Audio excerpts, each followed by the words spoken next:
தமிழக ஆளுநராக கடந்த 2021ஆம் ஆண்டு செப்டம்பர் 1ஆம் தேதி RN ரவி நியமிக்கப்பட்டார்.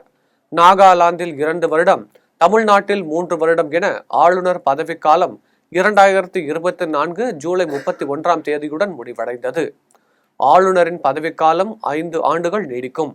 அடுத்த ஆளுநர் நியமிக்கப்படும் வரை அவரது பதவி நீட்டிக்கப்படலாம் அல்லது மத்திய அரசு விரும்பும் பட்சத்தில் மீண்டும் அவரே தொடரலாம். தமிழ்நாடு, கேரளா, புதுச்சேரி, தெலுங்கானா உட்பட 4 மாநிலங்களுக்கும் புதிய ஆளுநர்களை நியமிக்க வேண்டியுள்ளது.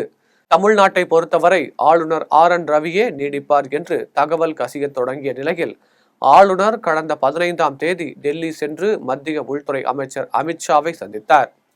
சென்னை உயர்நீதிமன்றத்தில் மூத்த வழக்கறிஞர் N. துரைசாமி கடிதம் அனுப்பியுள்ளார். RN ரவியே மீண்டும் ஆளுநராக நியமிக்கப்பட்டால் ஏற்றுக்கொள்ள முடியாது, மேலும் சட்ட விரோதமானது, அதனை எதிர்த்து வழக்கு தொடரப்போவதாக தெரிவிக்கப்பட்டுள்ளது.